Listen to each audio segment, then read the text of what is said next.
My husband called, his voice a poorly feigned tremor, to inform me of my father's death and to claim that the $5 million insurance policy had been deposited into his account. He mocked me, saying I wouldn't get a penny. I just smiled coldly. He didn't know. My father was standing tall right beside me, his gaze sharp and unwavering. I laughed. The morning sun had just begun to creep through the narrow ventilation slit in the kitchen, yet sweat already beaded on Alara's forehead. She was the definition of a patient wife, a woman who swallowed all the bitterness of her marriage to uphold the sacred vow of matrimony. In her hand, a spatula clattered against a frying pan, creating the simple aroma of scrambled eggs and bacon for breakfast. Meanwhile, in the master bedroom, Caleb was still snoring loudly, wrapped in a thick comforter, as if the burdens of life had never touched his well-maintained skin. Caleb, Alara's husband, was a man who, in the eyes of the neighbors, looked impeccably sharp. He always left the house in designer clothes, his hair perfectly styled with shiny pomade, and his shoes always clean. However, no one knew that behind that polished exterior, Caleb was just a lazy, unemployed man. He hadn't held a steady job for the past 3 years. His days were spent staring at his phone screen, not to look for job openings, but to sink deeper into the vortex of online gambling that promised instant wealth but, in reality, only delivered slow destruction. That morning, the tranquility of their rented house was disturbed not by the crow of a rooster, but by a rough banging on the iron front gate. Alara flinched, nearly dropping the plate she was setting on the dining table. Her heart pounded. She knew that sound. It wasn't a guest, and it certainly wasn't a package delivery. "Caleb, get out here. Pay what you owe, or we're taking everything inside." A man's fierce shout from outside made Alara tremble. Alara ran to the bedroom, shaking her husband's body. "Caleb, Caleb, wake up! There are angry men at the gate. Who are they?" Caleb woke with a start. His eyes were red from staying up all night monitoring a gambling slot that had resulted in a huge loss. Hearing the shouts outside, his newly awakened face turned pale. He knew exactly who had come. They were debt collectors from an illegal payday loan app with neck-choking interest rates. Caleb had borrowed tens of thousands of dollars to cover his gambling losses, and the due date had passed weeks ago. "Don't open the door!" Caleb panicked, jumping out of bed and peeking from behind the window curtain. "Tell them I'm not home. Tell them I'm out of town on business." Alara stared at her husband with a desolate look. "Caleb, how long can you keep this up?" "The neighbors are already coming out to see what's happening. I'm so embarrassed." "Did you take out another loan?" "Just stop asking so many questions and do what I say," Caleb snapped, hiding his fear with anger directed at his gentle wife. Alara held back her tears. She walked to the front with heavy steps to face 2 large men who glared at her. With a trembling voice and a plea for forgiveness, Alara managed to make them leave for the time being, with the promise that her husband would contact them that afternoon. The neighbors whispered, looking at Alara with disdain, making her chest tighten with shame. Later that afternoon, after things had calmed down, Caleb emerged from the bedroom, his face still tense. He needed money. Fast. His mind was blank. He paced back and forth in the small living room, while Alara went to the market to shop for cheap groceries, trying to stretch their dwindling budget. Frustrated, Caleb began to rummage through Alara's wardrobe. He hoped his stupid wife had some savings or jewelry he could secretly pawn. Caleb's hands tore through stacks of clothes, pulling out small drawers until a blue manila folder fell from between Alara's long dresses. Caleb picked it up, his brow furrowed. "What's this? A land title?" "No way Alara owns land," Caleb muttered. He opened the folder. His eyes widened instantly when he read the document's title, Life Insurance Policy. The policyholder's name was listed as Arthur Vance, Alara's father, whom they simply called Arthur. Caleb read quickly, skipping over the fine print. His eyes immediately sought out the coverage amount. His breath hitched. There, written in bold, was a fantastic figure. 500万美元. $5 million, Caleb whispered, his voice hoarse with the sudden explosion of joy in his chest. His hands trembled, not from fear like that morning, but from euphoria. Arthur, his father-in-law, was a successful retired entrepreneur who now chose to live a simple life in a small rural town. Although he looked like an ordinary farmer who favored plain t-shirts and sweatpants, Arthur possessed extraordinary assets. He deeply loved Alara, his only child. Caleb knew Arthur was wealthy, but he never imagined his life insurance was worth this much. And what was more interesting to Caleb, the beneficiary column clearly listed Alara's name as the primary recipient. If Alara received it, as her husband, Caleb felt he had the right to control all of it. Caleb's cunning mind began to work faster than the slot machines he usually played. His tens of thousands of dollars in debt felt like pocket change compared to 5 million. With that much money, he could not only pay off his debts but also buy a sports car, a luxury house, and live a life of endless indulgence without ever having to work. But there was one big problem. The money would only be paid out if Arthur Vance died. Caleb sat on the edge of the bed, staring intently at the paper. The image of his father-in-law, old but healthy and robust, came to his mind. Arthur rarely got sick, at most just a common cold. Waiting for the old man to die naturally could take another 10 or 20 years. Caleb didn't have that much time. The debt collectors would finish him off next week if he didn't pay. A sinister smile slowly formed on Caleb's lips. The evil intention appeared just like that, dark and dense, clouding his common sense. He no longer saw Arthur as a father-in-law to be respected, but as a walking safe whose key had to be broken immediately. "Forgive me, father-in-law," Caleb muttered with a soft chuckle, putting the document back in its place so Alara wouldn't suspect anything. "It seems your time is running out. I need that money now." That evening, when Alara came home carrying a grocery bag full of vegetables, she found Caleb sitting on the sofa with a completely different expression. There was no more panic or anger. Caleb smiled sweetly at his wife, a fake smile that hid the vile plan behind it. The parasitic son-in-law had decided he would harvest the treasure with his own hands, no matter the cost. The atmosphere in Alara and Caleb's rented house changed drastically in the following days. The change was so striking it left Alara feeling both confused and grateful. Caleb, who was usually indifferent and often snapped when spoken to, had transformed into an incredibly sweet husband. He started waking up earlier, making tea for Alara, and even massaging her shoulders when she was tired from her sewing orders for the neighbors. But the strangest change was Caleb's sudden overflowing attention towards Arthur. Previously, Caleb was always lazy if Alara suggested visiting the countryside, or even just calling her father. He would always make excuses about being busy or being out of minutes. But now, almost every night, Caleb would borrow Alara's phone or use his own to call Arthur. "Hello, Dad, how are you today? Have you taken your arthritis medication?" Caleb's voice sounded so gentle and full of concern over the phone. Alara, folding clothes in the living room, could only smile, moved by the conversation. She thought her prayers had finally been answered. She thought her husband had come to his senses and wanted to mend his relationship with his father-in-law. Alara didn't know that behind every "how are you" Caleb uttered, there was a hope for bad news, or at least an opening to execute his plan. Caleb didn't just call, he started sending gift packages to the countryside. Not expensive items, just a box of donuts, a new fishing lure, or cheap vitamins he bought at a local drugstore. But for the simple-hearted Arthur, who missed his son-in-law's attention, these small gifts meant a lot. Arthur was happy, thinking Caleb finally truly cared for him as a father. "Next week is our 5th wedding anniversary, Alara," Caleb said one evening as they were having dinner. Alara looked at her husband with sparkling eyes. "Yes, Caleb. You remembered?" "Of course I remember," Caleb lied smoothly. "As a gesture of gratitude, I want to give a special gift. Not for you, but for your dad. I want him to stay healthy so he can see our grandchildren someday." Alara put down her fork, touched. "What do you mean?" "I've registered your dad for a complete medical checkup at a major hospital in the next city over. You know the healthcare facilities in his town aren't great. I want him to have a thorough examination. Heart, blood sugar, everything. So we can have peace of mind," Caleb explained with a convincing, serious face. Alara almost cried hearing it. "Caleb, that must be expensive. Where did you get the money?" Caleb smiled reassuringly, holding Alara's hand. "Got a little windfall from a buddy. Don't worry. This is my way of showing respect to your parent. I've arranged everything. All Dad has to though is go." In reality, there was no windfall. Caleb had fallen deeper into debt to hire the services he needed. Caleb's plan was meticulous. He persuaded Arthur over the phone to agree to the medical checkup. At first, Arthur refused, feeling perfectly healthy and not wanting to be a burden. But Caleb skillfully played on his emotions. "Dad, this is Alara's request too. Alara is worried about you. Please, Dad, for Alara's peace of mind," Caleb pleaded on the phone. Hearing his beloved daughter's name mentioned, Arthur's heart melted. He finally agreed to go to the neighboring city on the day Caleb had set. The next stage was arranging transportation. Caleb told Alara he would rent a car with a driver to pick Arthur up from his town and take him to the hospital. "Why don't we just pick him up ourselves, Caleb? Or let Dad take his usual shuttle bus?" Alara asked, feeling a bit odd.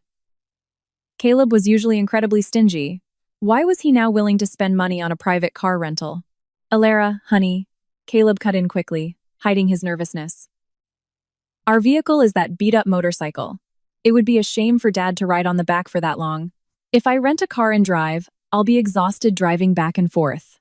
Let a professional driver handle it. It's safer and more comfortable for him. Dad can just sit back and relax. The reason sounded plausible to Alara, although a small question lingered in her heart. Why was Caleb, who usually pinched every penny, suddenly so generous? The happiness of seeing her husband being filial dispelled all suspicion. Alara chose to believe. In a dimly lit dive bar on the outskirts of the city, Caleb met with someone. The man was burly, with a rough face, a scar on his cheek, and a wild look in his eyes. He was not a professional driver from a legitimate rental company, as Caleb had told Alara. He was Rook, a hired thug and an ex-con whom Caleb knew from the gambling scene. Here's his picture, Caleb said, handing over a photo of Arthur. And this is the pickup address. Rook took the photo, taking a deep drag from his cigarette. The route goes through that quiet mountain pass, right? Yes, Caleb replied, his voice low so no one else could hear. The road to the next city has a lot of sharp turns and cliffs on the side. Make sure it all looks like an accident. Brake failure, loss of control, whatever. Just make sure, Caleb swallowed, he doesn't make it to the hospital alive. Rook grinned, showing his yellowed teeth. Done, boss. As long as the pay is as agreed. Half up front, half after the package is delivered to the afterlife. Caleb handed over a thick envelope of cash, the last of the money he got from pawning the title to Alara's only motorcycle behind her back. Here's the down payment. The rental you're driving is old. The tires are bald. So the excuse of brake failure will be very plausible for the police later. The devil's pact was sealed. Caleb went home with a horrifying sense of relief, as if his debt burden had already been lifted. He went back to playing the part of the model husband in front of Alara, hugging his wife and talking about their bright future. Alara fell asleep that night with a smile on her lips, imagining her father getting healthier. Meanwhile, beside her, Caleb stared at the ceiling with wide eyes, imagining the $5 million that would soon be in his account once his evil plan succeeded the next day. Oddities had actually begun to appear. Alara had caught Caleb taking a call from an unknown number, whispering suspiciously in the bathroom. Alara also found it strange why Caleb insisted that Arthur go alone, unaccompanied by a neighbor. So Dad can rest completely in the car, no need to chat, was Caleb's excuse. But a wife's love and hope often become a curtain that hides intuition. Alara chose to be blind, not realizing that her husband's kindness was a poison being served slowly to kill her own father. That morning, the air in the small town of Harmony Creek felt cool as usual. A thin mist still shrouded the green fields surrounding Arthur's house. The middle-aged man was already neatly dressed in his favorite short-sleeved patterned shirt and black slacks. His face beamed with a sincere, happy aura. He sat on the front porch, sipping warm tea, occasionally glancing at the old watch on his wrist. Today was the day he had been waiting for. A day where he felt cared for and loved by his daughter and son-in-law. Before long, an old motorcycle stopped in Arthur's yard. The rider was a man of Arthur's age, but his body still looked sturdy and fit. He was Gus, a neighbor and Arthur's closest friend. In the past, Gus was Arthur's trusted personal driver when he was still active in business in the city. Their relationship had surpassed the boundary between employer and employee. They were like brothers who looked out for each other. Well, look at you, Arthur, dressed to the nines this morning. Who are you trying to impress? Gus teased with a chuckle as he parked his motorcycle. Gus, you're always pulling my leg. I'm heading to the city for a medical checkup, Arthur replied proudly. Caleb and Alara arranged it. They said it's for their wedding anniversary. A rental car is coming to pick me up soon. Gus frowned. He knew Caleb's character all too well, Arthur's son-in-law, whom he considered rather rude. All this time, Caleb had rarely shown any concern, let alone paid for an expensive medical treatment. Caleb? That's a first for that boy. Usually, when he comes here, it's just to ask for cash or borrow a few bucks, Gus muttered softly, but loud enough for Arthur to hear. Hush, don't be so suspicious, Gus. People can change. Maybe he's finally come to his senses. He rented a special car for me so I'd be comfortable, he said, Arthur defended. As they were talking, a black minivan entered the yard. The vehicle looked worn, its body covered in scratches, and its engine made a rough sound when it was turned off. The driver's door opened, and a man in a black leather jacket with a far-from-friendly face got out. It was Rook, Caleb's hired thug disguised as a rental driver. His face was oily, his eyes were red, and a small tattoo peeked out from behind his shirt collar. Gus, with his decades of experience as a driver and his knowledge of vehicles and people on the road, immediately had a bad feeling. His instincts screamed danger. He observed the van carefully. The tires looked bald. There were even fine cracks on the sidewall of the front tire. The window tint was suspiciously dark. And what bothered Gus the most was the driver's demeanor, glancing around like someone watching a target, not like a professional driver ready to serve a passenger. "Morning. I'm the driver," Caleb ordered. "Let's go now. I'm in a hurry, got another gig this afternoon," Rook said curtly, without any pleasantries or a smile. He immediately grabbed Arthur's bag from the porch chair. Arthur was a bit taken aback by the rudeness, but tried to keep smiling. "Oh, yes, sir. Just a moment. Let me say goodbye to my friend." Gus immediately stood up, blocking Rook's path. His eyes stared sharply at the stranger. "Hold on a minute. What rental company are you from? Why does the car look like this? You expect to take an old man out of town through the mountains with bald tires like these?" Rook glared, not liking being interrogated. "Hey, old man, don't complain so much. This is between me, Mr. Vance, and Caleb. The engine is good. It's just the outside that looks rough. Move it." Gus didn't budge. He turned to Arthur. "Arthur, I don't feel right about you going with this guy. Look at his eyes. Look at his van. This isn't right. I have a bad feeling." Arthur started to have doubts. He also felt uncomfortable with Rook's aggressive face. However, he felt bad about canceling Caleb's arrangement. "Oh, I don't know, Gus. Caleb will be angry if I don't go." "It's not about not going. It's about changing drivers," Gus said firmly. He made a quick decision. "How about this? You don't get in his van. We'll take my truck, the old Ford. I'll drive you to the hospital, free of charge. I need to buy some fertilizer in the city anyway." Rook panicked. His plan could fall apart if Arthur didn't get in the car he had prepared, or at least if he couldn't control the situation. "Hey, you can't do that. I've been paid in full by Caleb. If you don't come with me, I'll be the one in trouble." Arthur, trusting his best friend more than a rude stranger, finally nodded. "I'm sorry, sir. I'll go with Gus. I'll be the one to tell Caleb the car wasn't comfortable, so you won't get blamed. You can go home. Keep the rental fee for yourself." Rook's face turned red with anger, but he couldn't physically force Arthur into the van in broad daylight, especially with Gus looking ready for a fight. Rook's mind raced. He had to report to Caleb. "All right, fine, but I have to report to my boss first." "You two wait here, don't leave until I get confirmation," Rook shouted threateningly, then walked away behind his van, pretending to call the rental company. In fact, he was calling Caleb. "Boss, we have a problem. The target is refusing to get in my van. He wants his neighbor to drive him, that Gus guy, in his old Ford pickup," Rook reported in a whispered but emotional voice. On the other end of the line, Caleb could be heard cursing, "That meddling old fool. Don't let this fail, Rook. If he doesn't die today, you have to return the down payment." "Relax, boss. I have an idea." They just went inside for a minute, said they were getting something to drink. "Gus's truck is parked on the side of the house. No fence. I've got my tools in the trunk. I'll take care of his truck." Caleb paused for a moment, then laughed cunningly. "Good. Make sure the brakes are completely gone. Make it look like the old truck was the problem. Do it now." While Arthur and Gus were in the kitchen pouring coffee into a thermos, Rook moved quickly. He stealthily crept under Gus's old Ford pickup parked in the side yard. Armed with a pair of bolt cutters from his van, Rook looked for the rear brake line. In a matter of seconds, the hose was neatly cut, but not completely severed. Only a few fibers remained, which would snap the moment the brake pedal was pressed hard on a steep downhill slope. Brake fluid began to drip slowly. Rook quickly got out from under the truck, wiped his hands, and stood by his van with a feigned look of annoyance. When Arthur and Gus came out of the house, Rook was ready to leave. "All right, sir. I've made the report. Go ahead if you want to go by yourselves." "I'm out of here," he said curtly, then sped off, leaving Arthur's house. "What a strange guy," Gus muttered, shaking his head. "All right, let's go, Arthur. Let's pray for a safe trip." "I just had my Ford serviced last week. It should be safe." They got into Gus's old but well-maintained pickup truck. Unbeknownst to them, death was lurking in the brake line that was now dripping its vital fluid, little by little, along the asphalt road. waiting for the right moment to claim a life. The journey from the small town to the city where the hospital was located took about 2 hours. The first hour of the trip was very pleasant. Arthur and Gus reminisced about their youth, talking about the times when Arthur was starting his furniture export business and Gus faithfully drove him to the port at dawn. The hearty laughter of the two friends filled the cabin of the Ford as it moved at a moderate speed.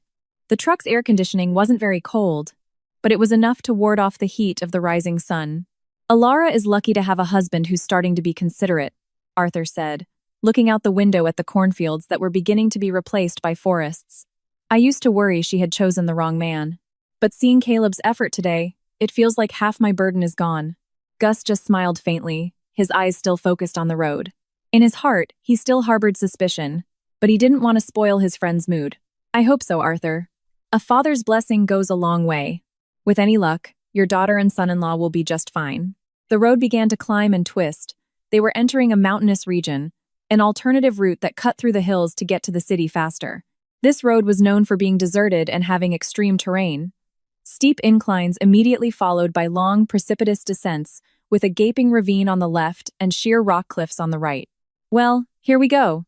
Entering Serpent Spine Road," Gus remarked, shifting to a lower gear. "Have to be careful here. A lot of people have accidents if they're not alert." The truck crawled up the incline slowly. The old engine roared, but it still had power. After passing the summit, the road began a sharp descent. The view ahead was beautiful, showing a green valley in the distance. But for a driver, it was a deadly challenge. Gus began to feel something strange with his brake pedal. When he lightly pressed the brake to slow down on the first turn, the pedal felt deeper than usual. "Huh," Gus muttered. He tried pumping the brake, pressing it several times. "What is it, Gus?" Arthur asked, starting to notice the change in his friend's expression. "The brakes feel spongy." Gus started to sweat. The road was getting steeper. The truck's speed naturally increased due to gravity. The speedometer climbed 40 miles per hour, 50 miles per hour, 60 miles per hour. Ahead, about 300 yards away, was a sharp U-shaped turn that bordered directly on the ravine, with no proper guardrail. Gus slammed the brake pedal with all his might, pushing it to the floor. Nothing. There was no resistance at all. The truck hurtled forward like a stone thrown from a height. "Oh my God! The brakes are gone! Arthur, the brakes are out!" Gus shouted. Panic instantly gripped the truck. Arthur's face turned pale. He gripped the handle above the door tightly. "God, what do we do, Gus? Watch out for the ravine." Gus tried to stay calm amidst the panic. His decades of experience as a driver were being tested. If he swerved left, they would fly into the ravine hundreds of feet deep, and it would be over. If he pulled the emergency brake suddenly at high speed on the gravelly road, the truck could flip and roll. "Hold on tight, Arthur. Duck your head. I'm going to hit the cliff," Gus yelled. It was the only way to stop the truck without going into the ravine. Gus yanked the steering wheel to the right, aiming the driver's side of the truck toward the hard clay embankment. Crunch! A horrific impact sound echoed. The side of the Ford scraped against the cliff wall, the side mirror shattered, the body dented, and the sound of metal grinding against rock created a sickening screech. The violent jolt threw both men around, though they were held by their seatbelts. Gus kept the steering wheel turned, keeping the truck pressed against the cliff, using the friction as an emergency brake. Thick dust billowed, obscuring their vision. The truck scraped for another 50 yards before finally coming to a stop at an angle, its wheels stuck in a ditch on the side of the cliff, just a few feet before the deadly turn. Silence. A few seconds passed with no sound, only the ticking of the dead engine and the dripping of broken radiator fluid. "Arthur? Arthur?" Gus called out in a hoarse voice, holding his head, which had hit the steering wheel and was bleeding slightly. In the passenger seat, Arthur groaned softly. He was in deep shock. His chest hurt from the pressure of the seatbelt, but he was conscious. "Gus. I'm alive, Gus." Gus breathed a sigh of relief, though his body was shaking violently. "Thank God. We're safe, Arthur. We're safe." With great difficulty, they both got out of the wrecked truck. Gus helped Arthur sit on the side of the road, away from the vehicle, fearing a gas leak. After making sure Arthur was okay and had only minor cuts and bruises, Gus went back to the truck. His curiosity was unbearable. He knew his truck had just been serviced. It was impossible for the brakes to fail so suddenly without a reason. Gus crouched down, peering under the rear of the truck. Brake fluid pooled on the asphalt. He felt the brake line. His eyes widened when his fingers touched the severed end of the hose. The cut was clean and sharp. This wasn't a break from age or pressure. It was cut by a sharp object. That bastard, Gus hissed, his jaw tightening. This wasn't an accident. This was an attempted murder. Gus brought the piece of hose and showed it to Arthur, who was still catching his breath. Arthur, look at this. Someone cut your brake line. Someone wants you dead. Before Arthur could process the horrifying fact, the phone in his pocket vibrated. With a trembling hand, Arthur reached into his pocket. The name Caleb, my son-in-law, was displayed on the screen. Arthur looked at Gus, then pressed the answer button and activated the speakerphone. Hello? Arthur's voice was weak. Dad? Caleb's voice came from the other end. His tone was panicked, but strangely, there was an undercurrent of impatience. Dad, where are you? The signal is breaking up. Have you reached the gorge on Serpent Spine Road yet? Arthur froze. His blood ran cold. How could Caleb know that specific location? And why was he asking about the gorge? Shouldn't he be asking, have you reached the hospital yet? Why do you ask that, Caleb? Arthur's voice began to turn cold. Caleb stammered for a moment on the other end, then laughed awkwardly. Oh, no reason, Dad. I just heard the signal is bad after the gorge. I just wanted to make sure you were safe. That sentence was all the confirmation Arthur needed. A father's instinct, long blinded by affection, was suddenly wide open. The cut brake line in Gus's hand and Caleb's specific question about the accident location were undeniable proof. Tears streamed down Arthur's wrinkled cheeks, not tears of physical pain, but of a heart broken beyond measure. The son-in-law he was so proud of, the one he hoped would take care of his daughter, wanted him dead. Gus signaled for Arthur not to reveal his true condition. He placed a finger to his lips. Arthur understood. He took a deep breath, holding back his sobs. He didn't answer Caleb's question, but instead, immediately ended the call.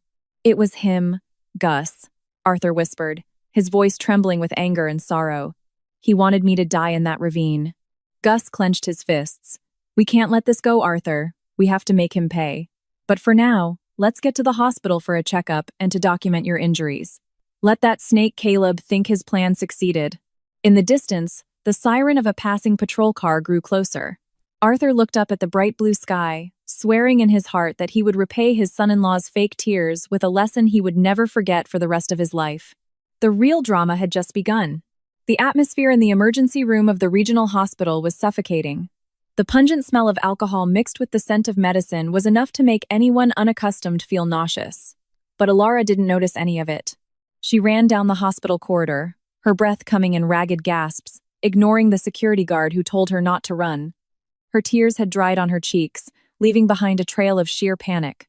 A few hours ago, she had received a call from Gus. Her neighbor's voice was shaky but firm, telling her to come to the hospital immediately because there had been an incident on the road. Alara's heart had felt like it stopped beating. Terrible images of her father instantly filled her mind. Throughout the entire rideshare journey, her lips never stopped murmuring prayers, pleading for the safety of the only man in the world who truly loved her. Arriving in front of the green curtain of cubicle number 4, Alara paused. Her hand trembled as she pulled back the fabric. Dad, Alara called out softly. On the narrow bed, Arthur was sitting up. A bandage was wrapped around his forehead, and several plasters covered cuts on his arm. But he was conscious. He was alive. His eyes opened and looked directly at Alara with a calm, reassuring gaze. Alara, honey. Arthur's voice was hoarse. Alara immediately rushed to embrace her father. Her tears broke free at once, releasing all the fear she had been holding in. Oh, thank God. Thank you. I thought something terrible had happened to you. I was so scared, Dad. Arthur gently stroked his daughter's back, letting her cry her heart out. In the corner of the room, Gus stood with a grim expression. He let the emotional moment unfold for a few seconds before clearing his throat softly. Miss Alara, Gus called gently. Alara released her hug, wiped her tears, and looked at Gus. Gus, thank you for taking care of Dad. What happened? Caleb said the car was good, the driver professional. Why was there an accident? Gus and Arthur exchanged a look. A heavy silence hung between them. Gus then took a step forward, pulling a clear plastic bag from his jacket pocket. Inside was a piece of black rubber hose with a flat edge. This was no ordinary accident, ma'am, Gus said in a serious tone that made the hair on Alara's neck stand on end. My truck's brakes failed on the steep descent of Serpent Spine Road. But when I checked, the brake line wasn't broken. It was cut. Someone deliberately cut it so we would crash. Alara's eyes widened. She covered her mouth with her hand, in disbelief. Cut? Who would do something so horrible to Dad? Arthur squeezed Alara's hand tightly. His gaze turned sharp, filled with suppressed emotion. Alara, I need you to be strong enough to hear this. The rental driver your husband hired, he insisted I ride in his car with the bald tires. When I refused and chose to go with Gus, he got angry, and while we were distracted getting coffee, he sabotaged Gus's truck. What are you saying, Dad? Alara shook her head slowly, her mind refusing to accept the bitter reality. Are you saying Caleb?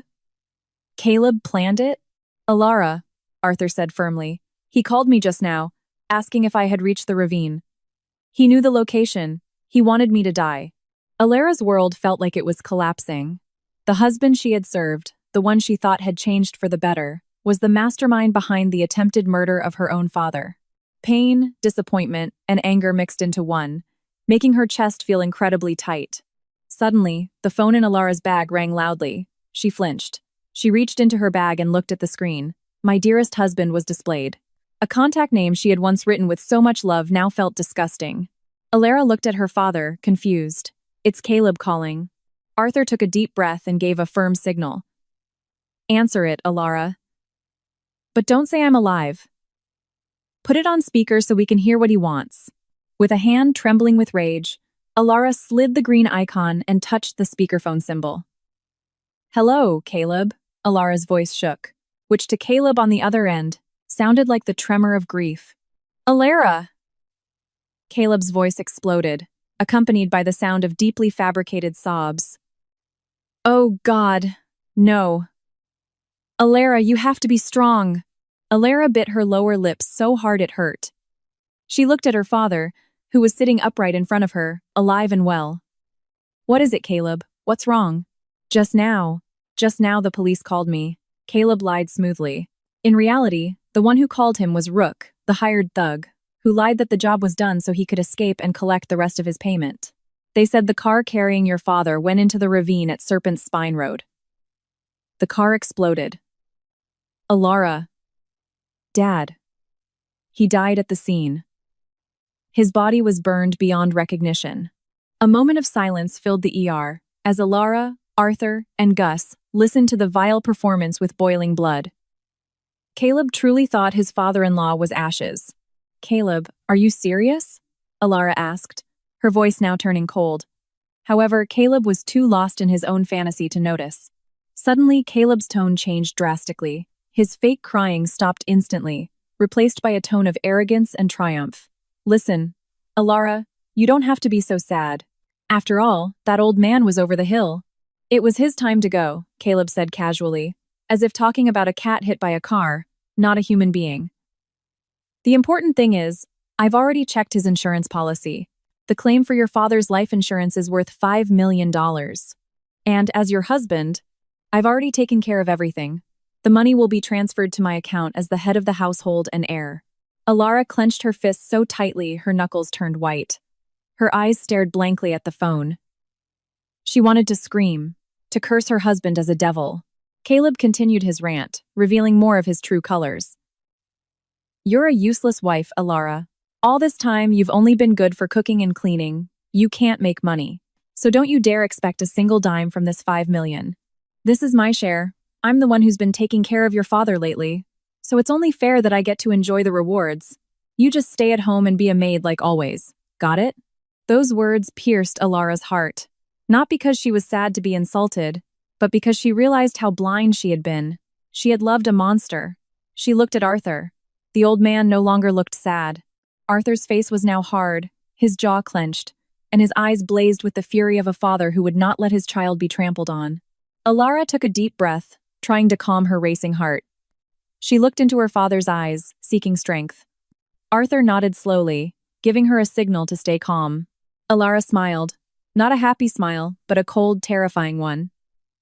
The smile of a woman whose patience had run out and was ready to destroy her enemy. In her heart, Alara said, "Enjoy your fleeting victory for this moment, Caleb, because after this, I will make you regret you were ever born." Alara didn't answer Caleb's taunts with angry shouts. She just remained silent, letting the quiet make Caleb feel like he was on top of the world. In that room, 3 living witnesses, the victim, the daughter, and the rescuer were plotting their revenge without needing to say a word. Caleb, on the other end of the line, had no idea that the corpse he was talking about was standing tall, ready to come for him, not as a ghost, but as a judge in the real world. Caleb was still waiting impatiently for a response on the other end of the line. "Hello? Alara, did you hear me? Don't just stand there like an idiot. Get home and get the house ready. We might have some guests coming by to offer condolences. Don't embarrass me." Alara held her phone so tightly she felt like she could crush it. Her emotions were at a boiling point. She opened her mouth, about to unleash a torrent of curses. "You vile husband. Dad is still—" But before the sentence was finished, a wrinkled yet warm hand gently covered Alara's mouth. It was Arthur's hand. He shook his head slowly, his gaze sharp yet strategic. He whispered very quietly, almost inaudibly, right into Alara's ear. "Don't, my child. Not now. Let him think he's won. Let him fly as high as he can so his fall will be that much harder. We'll catch him red-handed when he feels his safest." Alara was stunned. She saw the wisdom in her father's eyes. It was true. If she told him now, Caleb might run. He might deny everything and escape with the important documents. They needed stronger proof. They needed Caleb to confess his crime before the law. Alara nodded in understanding. She took a deep breath, composing her voice to sound like a broken, submissive woman, exactly as Caleb wanted. "Yes, Caleb," Alara replied, her voice trembling artificially. I'm just in shock. I'm so sorry." Caleb snorted on the other end. "Yeah, well, save your tears. They're useless. Now, you go handle the body if they find it. Or if they don't, just make an empty grave or something. I'll wait at home. And remember, don't ask me for money for any of that nonsense." "Yes, Caleb. I'll take care of everything. You just wait at home, okay?" "Maybe prepare for funeral arrangements if you can," Alara prodded. "Ha, a funeral arrangements is a waste of money. Just hurry home." Click. Caleb hung up. As soon as the call ended, Alara went limp and sank into a waiting room chair. Her tears flowed again, this time from a sense of overwhelming disgust. "I can't believe he's that evil, Dad. All this time, I've been sleeping next to a demon." Gus patted Alara's shoulder. "Be patient, Alara. Karma never misses. Now, we need to report this to the police. As it happens, my nephew is a deputy at the local sheriff's office. We'll plan our strategy." Meanwhile, back at the rented house, Caleb was in a state of euphoria. As soon as he hung up, he threw his phone onto the sofa and shouted with glee. "Yes! Yes! Finally!" Caleb jumped up and down like a child with a new toy. "Rotten hell, you old geezer. 5 million. 5 million is all mine." He ran to the mirror on the wall, fixing his hair while grinning broadly at his reflection. Caleb, you're a genius. Debts paid, a rich life ahead, and that stupid wife will do whatever I say if I threaten her with divorce." Without wasting a moment, Caleb picked up his phone again. The first thing he did was not to call a minister to arrange a prayer, nor to inform relatives. He opened a shopping app. His fingers nimbly added various luxury items to his cart. A gold watch, limited edition sneakers, even the sports car of his dreams. He hadn't paid for them yet, as the money hadn't come through, but the sensation of choosing these items was already intoxicating. Not satisfied with virtual shopping, Caleb opened his contact list and called someone. The contact name was disguised as Auto Shop. It was actually the number of his mistress, a young widow he knew from his gambling circle. "Hello, baby," Caleb cooed. "Get ready. We're celebrating tonight. The plan was a huge success. The old man is gone. The money should clear tomorrow or the day after. We'll book a vacation to Hawaii right away. Leave this dump behind." A flirtatious shriek was heard from the other side. "Seriously, babe? Oh, you're amazing. What about your wife?" "Ah, she's easy. I'll throw her some pocket change and she'll shut up. If she gets difficult, I'll just kick her out. This house and everything in it is mine now anyway," Caleb answered arrogantly. He then walked to the kitchen, opened the fridge, and took out a cold drink. He chugged it while imagining his life completely transformed. He felt like a king. He felt untouchable. At the hospital, the revenge strategy was being meticulously planned. Arthur had been examined and his wounds treated. The police had arrived after being called by Gus, taking a report and securing the cut brake line as evidence. "So, how would you like us to proceed, sir?" a young police officer named Deputy Miller asked. Arthur stared straight ahead. "Deputy, please escort us home, but don't turn on the sirens. Park a little way from the house. Let my daughter and me go in first." I want to see my son-in-law's face when he realizes this corpse can walk home to demand justice. Deputy Miller nodded respectfully. Understood, sir. We will support this scenario. The perpetrator won't be able to escape. Alara stood up, wiped the last of her tears, and replaced them with a fierce gaze. She adjusted her headscarf and helped her father stand. Let's go home, Dad, Alara said firmly. Let's clean out the trash from our house. They walked out of the hospital. The evening sky was turning a reddish-orange, as if providing the perfect backdrop for the drama of revenge that was about to unfold. At home, Caleb was still busy laughing and ordering expensive food through a delivery app, completely unaware that a storm was heading straight for his front door. The premature party he was throwing was about to turn into a never-ending nightmare. The sky outside had grown dark, but the lights inside the rented house were blazing, as if celebrating a festival of victory. Caleb sat slouched on the living room sofa, its leather upholstery peeling. He rested one foot casually on the coffee table, right next to a pile of peanut shells and scattered soda cans. There was no sound of prayer, no scent of memorial candles, and absolutely no preparation for receiving a body as one would expect in a house of mourning. There was only the sound of upbeat music playing softly from Caleb's phone. He bobbed his head to the rhythm, savoring the intoxicating euphoria. To him, Arthur's death was not a tragedy, but the key to unlocking the gate of freedom. Freedom from poverty, freedom from the payday loan calls that terrorized him every morning, and freedom from his status as a parasitic son-in-law who was always looked down upon by the neighbors. 5 million, Caleb muttered repeatedly, like a mantra. He raised his hand as if grasping a stack of cash in the air. Ah, those old folks are so stupid. Saving their whole lives, taking care of their health, and for what? To die a silly death in a ravine just to feed me. Caleb picked up his phone again. He wasn't calling relatives or neighbors to share the sad news.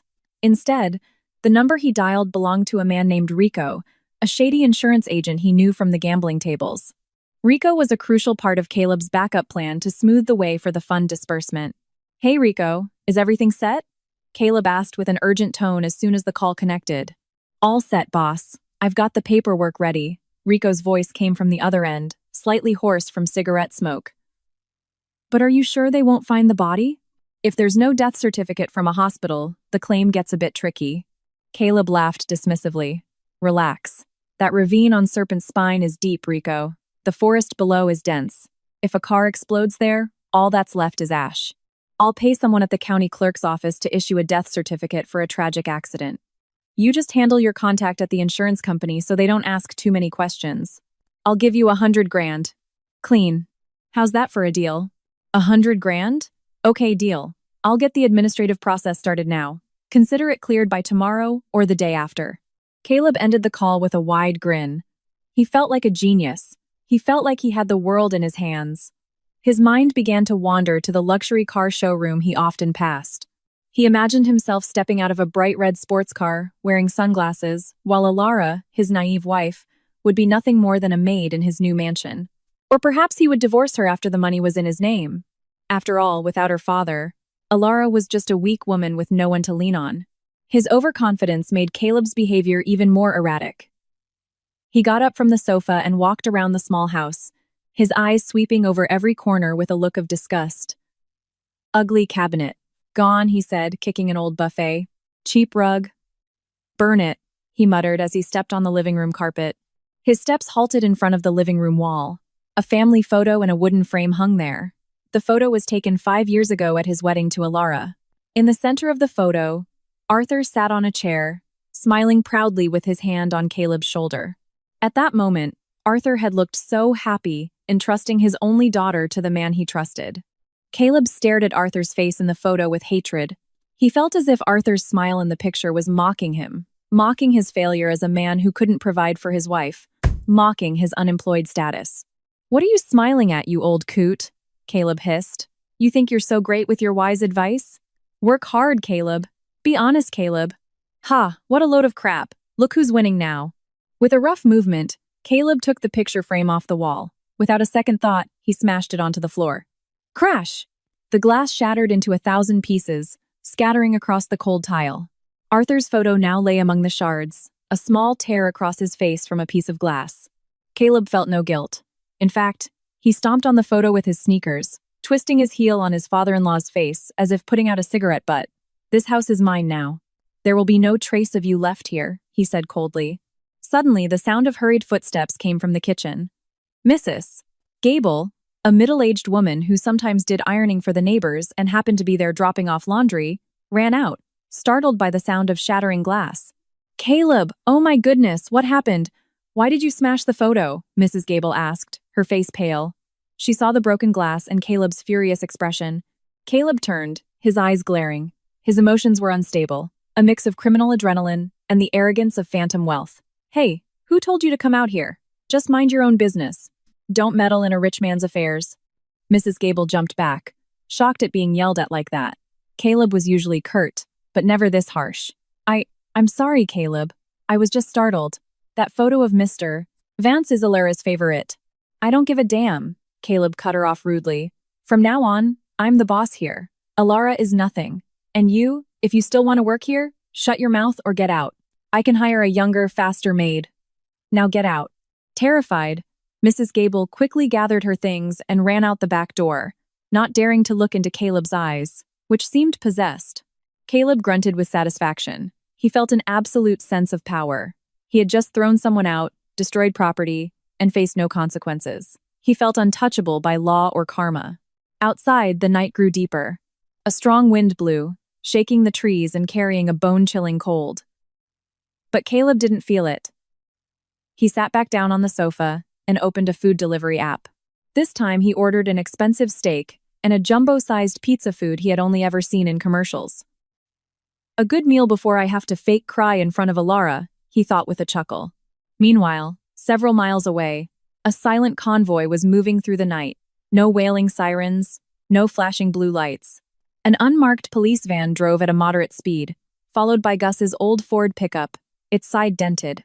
Inside the police van, Alara sat in the middle seat. Her face was expressionless, her eyes staring blankly at the road illuminated by the headlights. Beside her, Arthur sat calmly, his hand holding Alara's tightly. That rough but warm fatherly grip gave Alara incredible strength. Are you ready, my child? Arthur asked gently. Alara turned, looking at her father's wrinkled face, which still radiated authority. Ready, Dad. I have no more tears left for him. I just want him to pay for everything he's done. Arthur nodded. Remember, no emotions. We play our parts until the end. Let the law strike him when he's most vulnerable. In the front seat, Deputy Miller glanced in the rearview mirror. We're almost there, sir, ma'am. As planned, we'll park around the corner so we're not visible from the house. You two go in first. We'll follow behind and surround the house. Alara took a deep breath, filling her lungs with courage. The image of her husband calling with the fake news of her father's death replayed in her mind, fueling her resolve to end this disgusting charade. In that house, Caleb was partying on her father's grave. But soon, that party would turn into the most terrifying trial of his life. The police van turned slowly into the residential area. It was quiet, with only the sound of crickets and a distant dog barking. The wheels stopped at the end of a dark street. Let's go, Dad, Alara whispered. The door opened. The night air greeted them. Alara got out first, then helped her father. Arthur refused to be supported. He took his wooden cane and straightened his back. He wanted to walk on his own. He wanted to stand tall before the traitor. They walked together towards the house with the brightest lights on the block. Each footstep on the asphalt was a tick of the clock counting down to Caleb's destruction. Inside the house, Caleb had just finished the last slice of pizza when he heard the sound of a delivery scooter stopping out front. Or at least, he thought it was a delivery. He had no idea that the guest who had arrived was not bringing food, but was the grim reaper of his false happiness. Caleb rubbed his full stomach, letting out a loud, impolite belch even though he was alone. He glanced at the wall clock. It was 9 p.m. Alara should be home soon. Caleb quickly got up, turned off the music on his phone, and changed his facial expression. He practiced in the small living room mirror. Alara. Dad, he said in a contrived, sad tone, trying to squeeze out a crocodile tear. He rubbed his eyes with a bit of spit to make them look wet. Okay, perfect. Oscar-level acting. Suddenly, there was a knock on the front door. Knock, knock, knock. The sound was loud and firm. Not the hesitant knock of a casual visitor, but the knock of someone with a clear purpose. Ah, that must be my new luxury watch arriving. Or maybe it's Alara, Caleb thought. His heart pounded with excitement, imagining the branded goods he had ordered on credit. His plan was to pay for them with the last of Alara's savings from a drawer. It would be replaced by millions soon enough. Caleb walked lightly to the door. He paused for a moment to mess up his hair to look frustrated and grieving. He took a deep breath, preparing himself for the second act of his drama. "Just a minute," Caleb called from inside. He turned the key and pulled the handle, opening the door wide. Before him stood a woman in a somber black dress, her face partially obscured by the shadows of the porch. It was Alara. Her face looked pale under the dim porch light. Her eyes were puffy, or at least they seemed to be, and her expression was flat, hard to read. Caleb immediately switched on his act. His previously upright posture slumped. He thrust his face forward, putting on the most miserable expression in the world. "Alara," his voice trembled violently. He immediately tried to hug her. "You're finally home. I can't bear this grief alone. Dad. Alara. Dad." But Alara's body was as stiff as a statue. She didn't return her husband's embrace. Her hands remained still at her sides. A coldness emanated from her attitude, making Caleb feel that something was wrong. Normally, Alara would have immediately broken down in tears and hugged him tightly, seeking protection. Caleb released his hug, looking at Alara's face with confusion, but still maintaining his mask of sorrow. "What's wrong, honey? You must be in shock. Where? Where is Dad's body? Where's the ambulance? Why is it so quiet?" Caleb looked around at the dark street behind Alara. He expected to see a hearse, or at least a crowd of people, but the street was empty, silent. "Where is the body, Alara?" Caleb pressed, his voice starting to sound impatient. "Don't tell me you left it at the hospital. We need to bury him quickly, so the insurance. So Dad can rest in peace." Alara slowly lifted her face.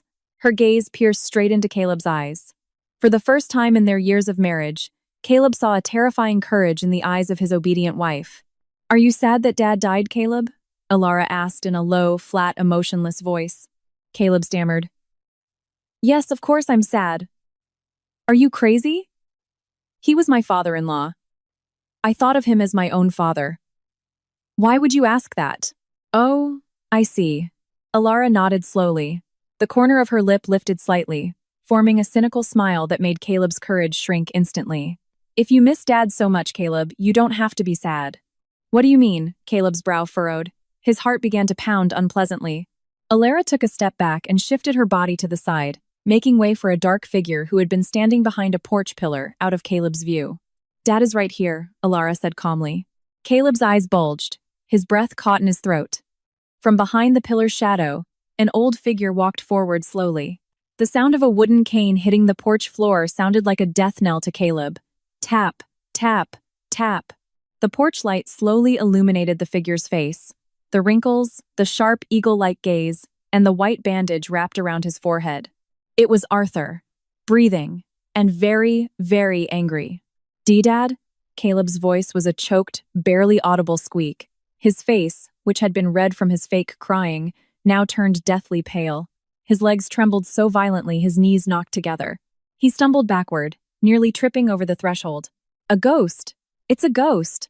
Alara, why did you bring a ghost home?" Caleb shrieked hysterically, pointing a trembling finger at Arthur's face. Arthur didn't answer the shout. He stepped over the threshold, forcing Caleb to retreat further into the living room, right near the shattered glass of the picture frame he had smashed. Arthur stopped, leaning his weight on his cane. He looked his son-in-law up and down with a look of utter disgust. "Why are you backing away, Caleb? You said you missed me. You said you were sad I died." Arthur's voice was heavy and booming, filling the small room. "Or are you sad because your $5 million just flew away?" Caleb felt his knees give way. He collapsed onto the floor, right on top of the broken glass from the frame he had destroyed. A sharp pain stung his backside and hands, but the fear in his chest was far greater. His brain struggled to process what was happening. Rook said the car went into the ravine. Rook said he was dead. "Why was he here?" "Forgive me, Dad. This is a misunderstanding," Caleb stammered, cold sweat pouring down his body. "I just got false information. I was the victim of a prank, Dad, I swear. I'm so happy you're alive. Thank God." Caleb tried to grab Arthur's leg, about to fall to his knees in a final, desperate act of deception. "Don't you touch him!" Alara yelled fiercely. She stepped forward, standing between her husband and her father like a shield.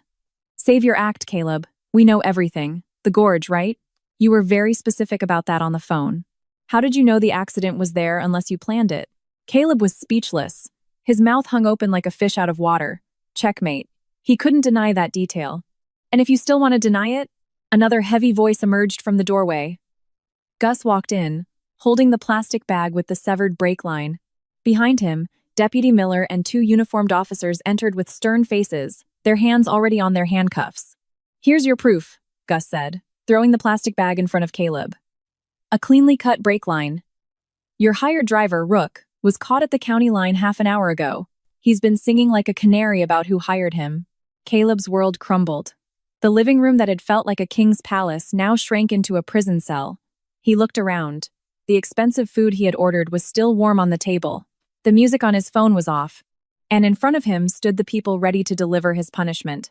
Deputy Miller stepped forward, pulling out a pair of shiny silver handcuffs. Caleb, you are under arrest for attempted murder and insurance fraud. You have the right to remain silent, but I suggest you save your energy for crying in your cell. Caleb couldn't fight back, as a police officer pulled him to his feet and twisted his arms behind his back. Click. The sound of cold steel locking his wrists was the most terrifying sound he had ever heard. Alara, help me. Caleb struggled, looking at his wife with a pleading expression that was now genuinely terrified. I'm your husband, Alara. How can you bear to see your husband in prison? I made a mistake, Alara. I promise I'll change. Alara looked at her husband being dragged away by the police. There was no love left in her eyes, only relief.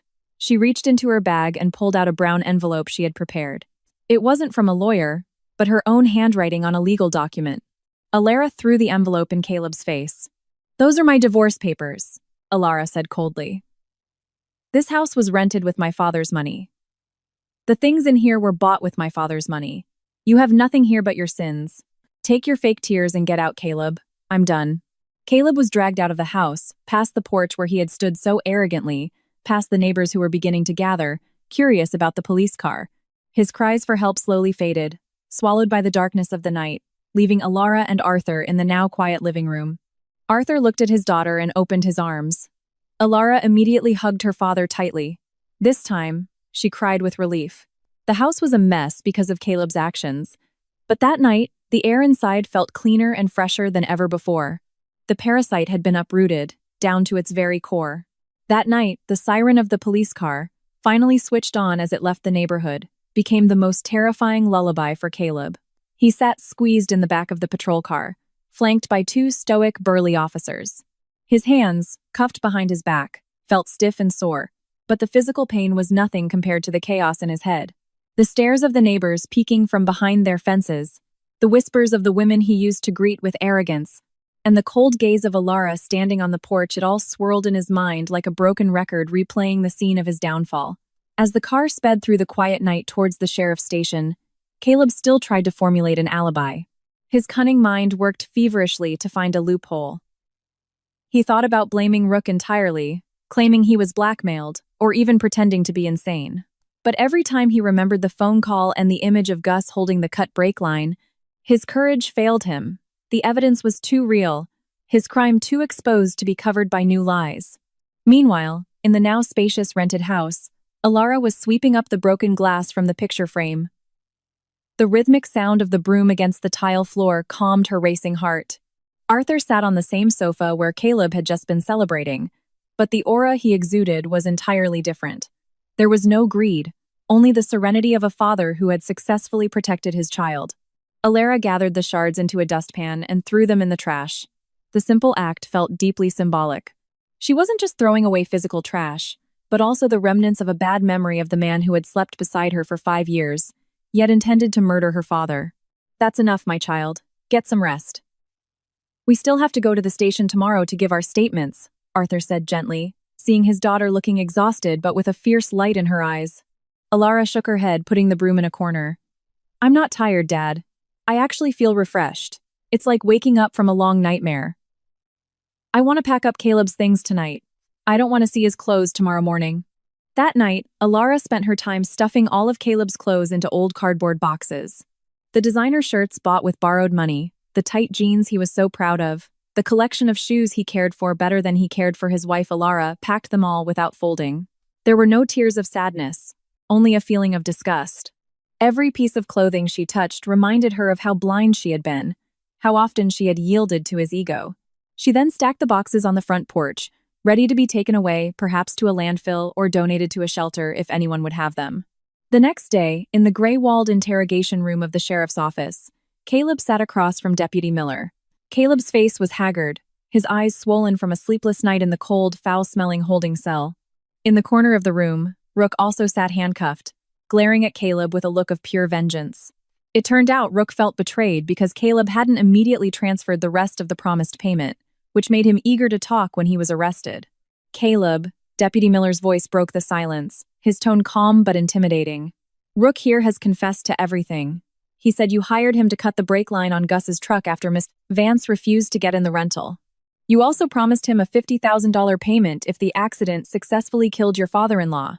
Do you still wish to deny this?" Caleb swallowed hard, his throat as dry as a desert. He glanced at Rook, who was smirking at him. "That's a lie, sir. I never told him to kill anyone. I just told him to. To teach my father-in-law a small lesson, so he would listen to me. A small lesson by cutting the brakes on Serpent Spine Road?" Deputy Miller cut in, throwing a file of crime scene photos onto the table. The pictures showed the wrecked Ford pickup and the trail of leaked brake fluid. "That's not a lesson, Caleb. That's an execution.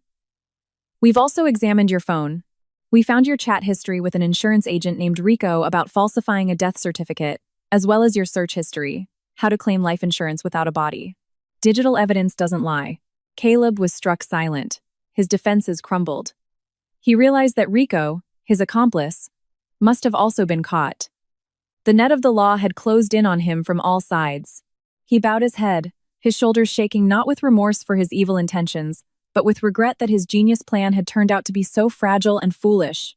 In the waiting room, Alara sat with Arthur and the family lawyer Arthur had hired that morning. When the police led Caleb out to be transferred to a permanent holding cell, their eyes met. Seeing Alara, Caleb immediately struggled, trying to get closer. "Alara! Alara, please! Drop the charges!" Caleb screamed hysterically, tears and snot mixing on his grimy face. "I'm your husband. Remember our wedding vows. For better or for worse. It's a sin to put your own husband in jail." Alara stood up slowly. She didn't flinch or tremble. She walked to the police line, staring at her husband with eyes as cold as ice. "You destroyed those vows the moment you planned to cut the brakes on my father's ride, Caleb," Alara said, her voice loud enough for everyone in the room to hear. "You are not my husband anymore. You are just a stranger who tried to kill my father for money. Enjoy your new home in prison. Don't expect me to visit." Caleb was dragged away by the officers, his pitiful screams fading down the dark corridor. That was the last time Alara saw the face of the man she once loved up close. The legal process moved quickly due to the overwhelming evidence. In the trial held a month later, the judge delivered the maximum sentence for attempted murder, adding charges of fraud and forgery. Caleb was sentenced to 20 years in prison. When the judge's gavel struck thwack, thwack, thwack, the sound was more beautiful to Alara and Arthur than any sweet promise Caleb had ever made. The divorce proceedings also went smoothly. The court granted Alara's divorce petition, as Caleb, being in prison, could offer no resistance, and the evidence of psychological abuse and attempted murder was more than sufficient reason. Alara was officially a single woman, but unlike the societal stigma that often looks down on divorced women, Alara felt her new status was a badge of freedom. She felt like a bird finally freed from a gilded cage full of thorns. The rented house was eventually returned to its owner. Alara decided to move back to her father's rural town to start a new life, a place where the air was clean, the neighbors were sincere, and there was no shadow of the city's greed that had nearly claimed the life of the person she held most dear. Before leaving the city, Alara stopped on a pedestrian bridge. She took her wedding ring from her purse, looked at it for a moment, then threw it far into the murky river below. The ring sank, taking with it a dark past that no longer needed to be remembered. 2 years had passed since the horrific incident on Serpent Spine Road. In a crowded and stuffy correctional facility, a gaunt inmate was scrubbing the floor of a filthy communal bathroom. His once well-cared-for skin was now dull, covered in mosquito bites and scratches. His hair, once perfectly styled with expensive pomade, was now haphazardly shaved. That man was Caleb. Life in prison was a living hell for Caleb. He lost not only his freedom, but also his dignity. He became a target for senior inmates. His old gambling debts had long arms. Inmates hired by his creditors often tormented him, stealing his food, forcing him to massage their feet, or simply beating him when they were in a bad mood. Caleb often sat in the corner of his cell at night, staring at the cold iron bars. Regret always comes too late, and for Caleb, it came with excruciating pain. He often imagined what his life would be like if he had been grateful for a wife like Alara and a father-in-law like Arthur. If he had worked an honest job, even for a small salary, perhaps he would be eating a warm dinner at home, joking with his wife, maybe even holding a child. But the words, "if only," could not turn back time. His greed for instant wealth had burned the bridge to a bright future. One day, a guard tossed an old newspaper into the cell. Caleb picked it up, intending to use it as a mat to sleep on. But his eyes were drawn to an article in the local business section. There was a photo of a beautiful, smiling woman in the middle of a lush organic farm, accompanied by an old man who looked healthy and distinguished. The headline read, "Success in Modern Organic Farming. Alara Vance takes Harmony Creek to the export market." Caleb's hand trembled as he held the newspaper. It was Alara, his wife, his ex-wife. Her face in the photo looked much younger and more radiant than when she was with him. There were no more tired lines or puffy eyes. She looked like a successful, happy businesswoman. Beside her, Arthur stood tall, holding a cane like a commander of the local farmers' co-op, smiling proudly at the camera. The article described how Alara had taken over her father's fallow land, applied modern management techniques, and empowered local women to produce vegetable chips and premium organic oats. Her business was now generating tens of thousands of dollars a month, a figure Caleb once dreamed of winning through gambling, now earned by Alara through hard work and honesty. Caleb crumpled the newspaper. A tear fell onto the dirty cement floor. A tightness filled his chest. It wasn't just envy, but an immense sense of loss. He realized he had thrown away a diamond to chase after pebbles. He had wasted the woman who could have led him to success, simply because he was too lazy to try. Now, he could only rot in prison, while the woman he once insulted as a useless wife was soaring high above him. Meanwhile, in Harmony Creek, the afternoon was peaceful. Alara sat on a wooden porch in the middle of her farm, reviewing the month's sales reports. The evening breeze caressed her face, which was now fuller and fresher. Arthur approached with a tray of warm tea and freshly baked muffins from their own garden. "Take a break, boss lady. Don't work all the time," Arthur teased, setting down the tray. Alara laughed, closing her laptop. "Oh, Dad, you're too much. I was just checking an order from a supermarket in the city. Thank God, demand keeps increasing." Arthur sat beside his daughter, gazing at the green fields that were a testament to their comeback. "You know, honey, I used to be angry with God. Why did he give me a son-in-law like Caleb? Why did your fate have to be like that? But now I understand. There's a lesson in everything. If that incident hadn't happened, maybe we wouldn't be this strong. Maybe you would have never realized your great potential in business." Alara nodded, resting her head on her father's shoulder. "Yes, Dad, I'm grateful too. God removed the wrong person so I could focus on taking care of the most precious person. You are my real treasure, Dad. Not $5 million or any inheritance." Gus, who was now the farm's operations manager, walked by carrying a sack of fertilizer. He waved with a wide smile, his missing tooth showing. "Hey, stop daydreaming. The transport truck is about to arrive." Alara and Arthur laughed together. Their laughter was free and unburdened, rising into the air to join the chirping of birds returning to their nests. Their life was now simple, yet rich. Rich in affection, rich in peace, and rich in the blessings of honest work. They had proven that evil might win for a moment with its deceit, but truth will always find its way to the throne. And for Alara, there was no greater happiness than watching her father grow old with a smile, not with tears caused by a treacherous child. In the end, the truth always finds its way to the light. Greed only builds a prison for the soul, while honest work and familial love are the true keys to prosperity.